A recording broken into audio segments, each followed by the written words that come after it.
Chapter 15. Naradiya Kirtan Paddhati, Mr.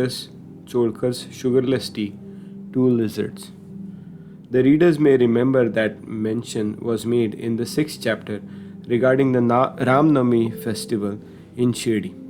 How the festivals originated and how in the early years there was a great difficulty in getting a good Haridas for doing Kirtan on those occasions, and how Baba permanently entrusted this function, Kirtan, to Das Ganu, and how he has been doing it successfully ever since.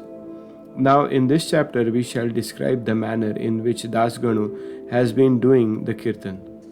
Naradiya Kirtan Paddhati. Generally, our Haridas, while doing the Kirtan, wear a gala and a dress. They put on a headdress, either a feta or a turban, a long flowing coat with a shirt inside, an uparni short dhotar on the shoulders, and the usual long dhotar on the waist below.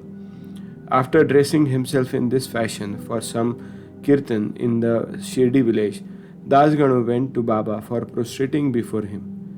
Baba asked him, "Well, bridegroom, where are you going dressed so beautifully like this?" "For doing a kirtan," came the reply.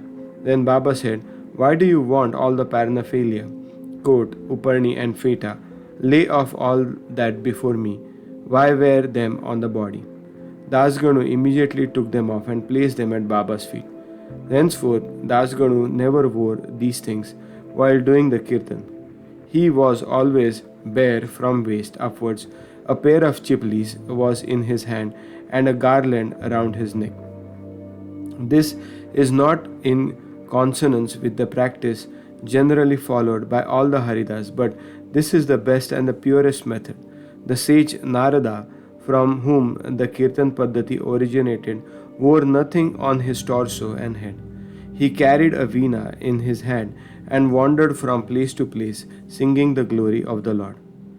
Mr. Cholkar's Sugarless Tea. Initially, Baba was known in Pune and Ahmednagar district, but Nanasaheb Chandorkar by his words of mouth and Das Ganu by his splendid kirtans spread the fame of Baba in Konkan, Mumbai Presidency.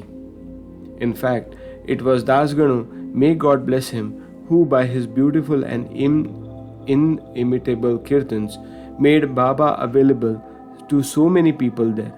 The audience who came to hear the kirtans have different tastes. Some like the erudition or learning of the Haridas, some his gestures, some his singing, some his wit and humor, some his preliminary dissertation on Vedanta, and some his main theme, and so on. But among them there were few who, by hearing the kirtan, got faith and devotion or love from God or saints. The effect of hearing Das Ganu kirtan on the minds of audience was, however, electric as it were. We give an instance here. Das Ganu was once doing his kirtan and singing the glory of Saibaba in the Kopanishwar temple in Thana. One Mr. Cholkar, a poor man serving as a temporary employee in the civil court in Thane, was amongst the audience. He heard the Das Ganu's kirtan most attentively and was much moved. He then and there mentally bowed and vowed to Sai Baba, saying, "Baba, I am a poor man, unable to support my family. If by your grace I pass the departmental examination and get the permanent post, I shall go to Shirdi, fall at your feet, and distribute sugar candy in your name." As luck would have it, Mr. Cholkar did pass the examination and did get the permanent post, and now it remained for him to fulfill his vow, the sooner the better. Mr. Cholkar was a poor man with his large family to support, and he could not afford to pay for the expenses of Shirdi. As is well said, one can easily cross over Nane Ghat in Thane or even the Sahyadri range, but it is very difficult for a poor man to cross Umbar Ghat, that is, the threshold of his house. As Mr. Cholkar was anxious to fulfill his vow as early as possible, he resolved to cut down his expense and save money. He determined not to use sugar in his diet and began to take his tea without it.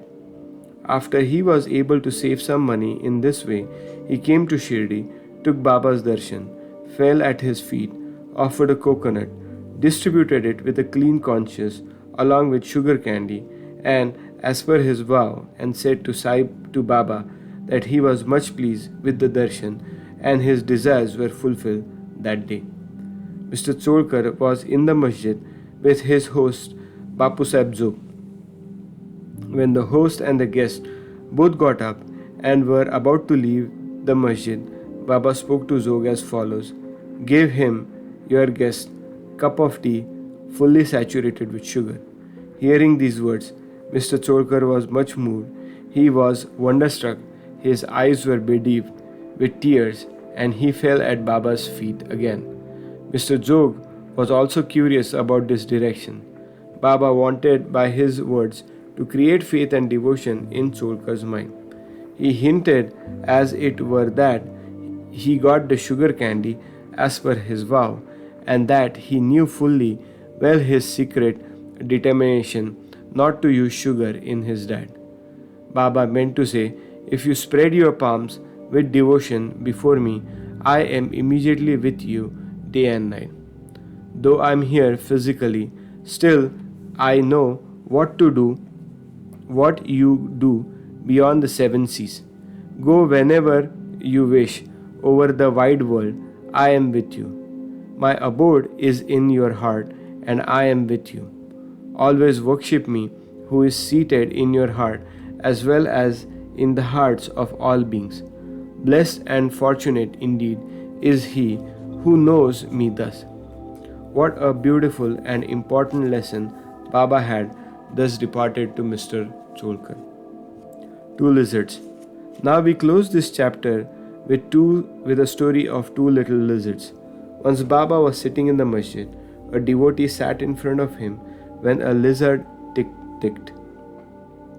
Out of the curiosity, the devotee asked Baba whether this ticking of the lizard signified anything good or was it bad omen.